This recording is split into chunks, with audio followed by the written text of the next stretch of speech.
Okay, I'm standing off screen so that you can see the entire board. What I have done is I've drawn a neutral Bohr diagram for every element in the second period: lithium, beryllium, boron, carbon, nitrogen, oxygen, fluorine, and neon. They are all the most common isotopes, so that's where the number of neutrons came from. I'm going to show you how to turn a Bohr diagram into a Lewis structure. There are a couple of key differences between a Lewis structure and a Bohr diagram. A Bohr diagram shows all of the electrons that are in an atom.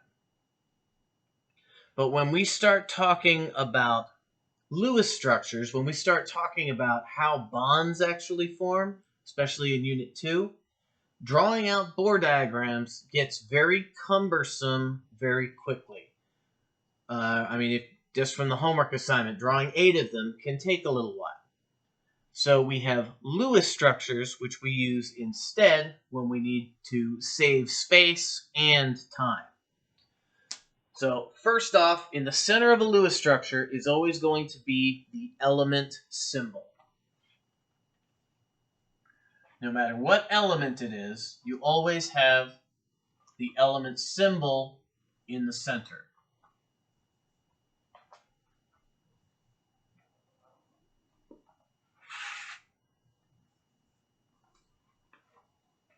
And then instead of putting all of the electrons around it, we only show the valence electrons. So for lithium, we're only showing the valence electrons. The valence electrons are the ones in the outermost shell. So lithium has only one electron in its outer shell, so it only gets one valence electron. Now, it does not matter which side of this you put this on. So if we kind of visualize that there's a box around lithium, you can put this electron, this dot that represents the electron, on any side of this box. Here, here, here, or here. In any of those locations, it will work. When we go on to beryllium, and I'm going to move this over here. When we go on to beryllium, we have 2 electrons. Now, much like how our electrons in our Bohr diagram, we draw them far apart, far away from each other, because electrons repel each other, they stay far away from each other. When we do the Lewis structure, you cannot put 2 dots on the same side. They have to be on different sides. Now, it could be top and bottom, it could be top and right, it could be top and left. But as long as they're not on the same side. So I'm going to put one on the top and one on the side here. Boron, same thing. We have 3. None of those 3 can go on the same side. So we're going to go 1, 2, 3, and this time we're putting the third one on the bottom. Carbon, 4. So 1 on each side. Now we have a bit of a pickle.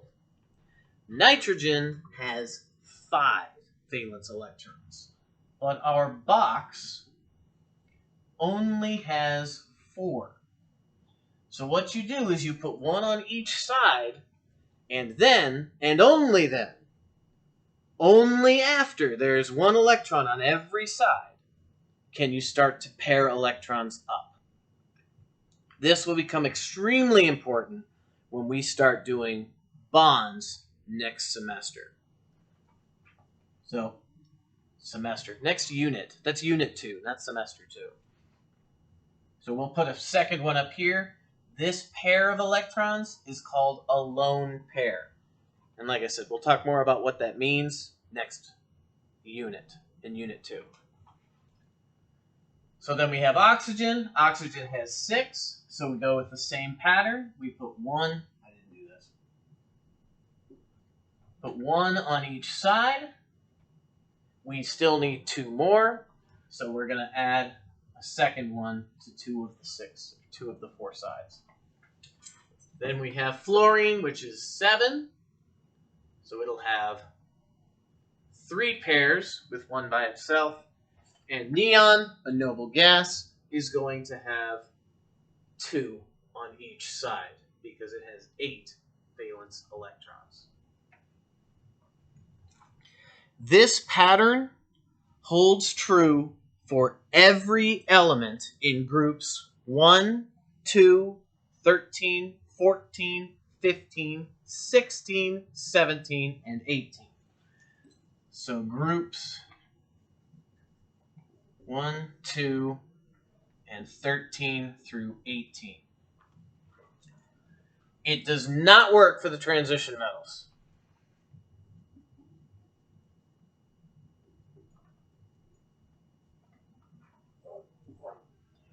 Okay, I will never ask you to draw a Lewis structure for a transition metal or an element from the F block. So those are the rare earth metals or the lanthanides and actinides. It won't work for either of those either.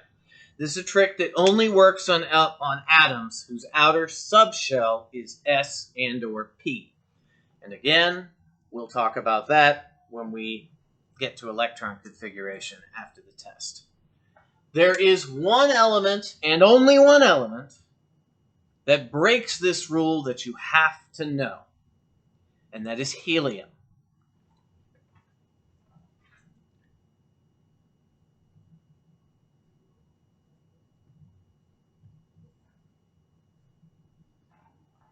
Helium's outer energy level only has and only needs 2 electrons.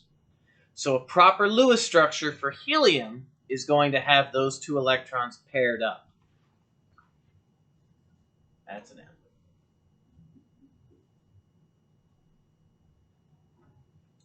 That is the only time. This is the only Lewis structure where you can do this. Hydrogen is going to look like lithium. It's going to look like lithium. But helium is a unique structure because of how its electrons work. Just like it's the only noble gas that has only 2 valence electrons instead of 8. It still has a full outer shell, which is why it's inert. It doesn't need to move any electrons around. I want you to draw a Bohr diagram for every element in period 3. And then use that to draw a Lewis structure for those elements as well. See if you notice something. That's it. That's it for Unit 1. We're ready for a test.